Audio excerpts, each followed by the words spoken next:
Hey, mambo vipi? Karibu sana katika channel yangu ya YouTube. Tunaendelea na kujifunza HTML language na tayari tupo katika kipengele cha forms baada ya kumaliza vipengele vilivyopita katika video ambazo zimepita. So tutaanza na kipengele cha forms, na hii video ya leo tutaenda kuona just introduction na kufahamishana form haswa ni kitu gani. Lakini tulio wengi nadhani tunauelewa wa form kwa sababu tumekuwa tukitembelea tovuti mbalimbali na tuna register, tuna login, tunajaza information na kusubmit. Kwa hiyo sio wageni wa forms kama itakuwa mtu na interact na website tofauti. Kwa hiyo katika kipengele hichi cha forms tutaenda kuona jinsi ya kuchukua information, habari kutoka kwa watembeleaji wa tovuti. Unapotengeneza website basi kuna hatua utafika utahitaji kuweza kuwasiliana, kuweza kupata information tofauti kwa wale watembeleaji wa website yako. Na vile vile tutaweza kuona aina tofauti za form controls. Nadhani pengine ni mgeni katika ile neno la form controls, lakini baada ya kumaliza kipengele hichi cha forms utakuwa na uelewa mzuri tu form controls tunamaanisha nini tunaposema hivi. So form controls mpya katika HTML5 ambazo zipo hapo mwanzoni zilikuwa hazipo, lakini sasa hivi tuna uwezo wa kuzitumia na zimekuja kutuletea mabadiliko katika form zetu, tutaenda kuziona. So ukiachilia hivyo vitu ambavyo tutaenda kujifunza kikawaida na imezoeleka hivyo, hili neno form imekuwa ikiashiria zile document ambazo zinachapishwa na zimekusanya nafasi za wewe kuweza kujaza habari tofauti katika hiyo form. Nadhani tunaelewa unapopewa form katika karatasi kuna maswali, maelezo, then kuna space ambazo unatakiwa ujaze wewe kama wewe kuhusiana na hizo information ambazo zinahitajika. Kitu hicho nadhani sote tunakielewa. Sasa HTML nayo imechukua hali hiyo ya form za kawaida ambapo kuna elements tofauti ambazo zinatuwezesha kuchukua habari kutoka kwa wale watembeleaji wa tovuti zetu. Kwa hiyo HTML tuna uwezo wa kutengeneza form kama zile ambazo unaziona katika document hard copy ambazo unakuwa unapewa pengine ukienda katika ofisi fulani unatakiwa ujaze. Basi hata katika HTML language tuna uwezo wa kutengeneza hizo katika web page zetu, na yule mtu ana uwezo tu wa kujaza mule. Na ndio maana sasa hivi vitu vingi vimekuwa vinaenda kidigitali, vinabadilika.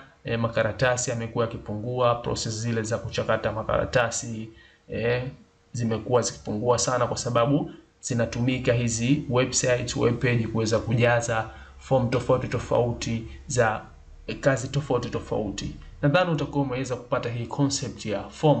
So kwa nini form? Form mojawapo maarufu sana katika upande wa web ni search box ambayo inakuwa ipo katikati ya Google homepage. Nadhani hii sote tulio na smartphone tunaelewa hichi kitu.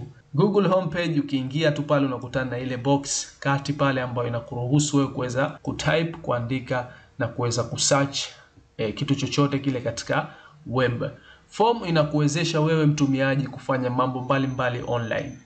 Sio kusearch tu, kuna mambo mengi ambayo yanatumika katika form, kuweza kusubmit some information, kuweza kulogin, kuregister katika site fulani, na wakati mwingine unaponunua bidhaa mtandaoni katika Amazon, eBay na masoko mengine ya mtandaoni unakuwa una sign up, unajaza newsletters tofauti, unajaza information zako pale na kuweza kusubmit na kuweza kuregister na kufanya manunuzi tofauti. So kuna hizi forms controls. Kuna aina tofauti za forms controls ambazo unaweza kuzitumia kukusanya information mbalimbali kutoka kwa watembeleaji wa site yako. So hapa kuna baadhi ya hizo form controls. Kuna adding text, hili ni group la kwanza la kuweza kuchukua text katika hizo form zetu, na hapa tunakutana na input tatu hizi. Kuna ya kwanza inaitwa text input ambayo ni single line. Tunaielewa sote hii nadhani. Hutumika kwa ajili ya mstari mmoja wa maandishi kama vile kujaza email ama jina. Unakuta kuna form katika web page fulani inakuhitaji uweze kujaza jina lako, pengine first name, last name. Zile ndo zinajulikana kama ni text input kwa sababu zinachukua mstari mmoja tu wa maandishi yako. Pia kuna text area ambayo hii inakuwezesha wewe kuandika multi-line, mstari zaidi ya moja. Pengine mtu anahitaji comment ya kitu fulani katika hiyo website yake, kwa hiyo unaweza kumwandikia na ikachukua maelezo zaidi ya mstari mmoja, pengine paragraph 2, 3 na kuendelea. So hiyo ni text area inatumika hapo. Hizi ni form controls ambazo tutakwenda kujifunza namna gani ya kuzitengeneza kwa kupitia language ya HTML. Then kuna password input. Hii ni kama single line text box lakini inakuwa ina feature zile character ambazo zinaingizwa. Nadhani tunafahamu tunapoandika maandishi yetu katika text input, mfano first name, last name, emails, tunakuwa tunaandika just mstari mmoja tu, lakini tunaona kile ambacho tunakiandika. Lakini password inakuwa tunaandika ndio mstari mmoja, lakini hatuoni kile ambacho kinaandikwa kwa sababu ya security, kinakuwa kinafichwa na tunaona just dot dot tu sometime. Unapohitaji kuona kile ambacho unachoandika, basi inakubidi uweze kuclick, mfano unatakiwa uclick katika control fulani ndio ambao itakuonyesha wewe kile ambacho unakiweka. Nadhani tumeweza kufahamu kuhusiana na hizi group la kwanza la form control ya kuweza ku add text. Pia kuna making choice, kuna hizi ambazo zinakuwezesha wewe kufanya machaguo katika fomu yako.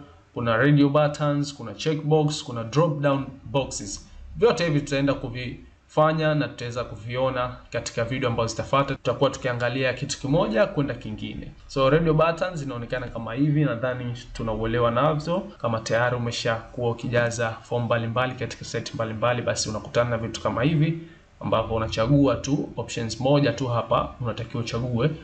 Then kuna checkboxes ambao una tick chaguo zaidi ya moja. Huku unachagua just chaguo moja tu, kama viko vinne, vitano, viwili, wote utakiwa uchague kitu kimoja. Lakini hapa unachagua kitu zaidi ya kimoja, una tick. Nadhani tunafahamu vitu hivi. So kuna drop down boxes, kuna hizi drop down ambazo tutaenda kuziona nazo jinsi gani ya kuweza kutengeneza kwa kupitia HTML language katika web page zetu.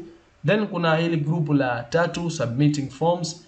Hizi zinakuja buttons, kuna submit buttons, kuna image button, kuna file uploaded. So tupo na aina tofauti tofauti ya button. Kuna hii ya kuweza ya kawaida tu kusubmit ama kusubscribe, nadhani tunafahamu. Kuna hii ambayo inakusanya picha ndani yake, kuna na hii ambayo inakuwezesha wewe kwenda kuupload file fulani.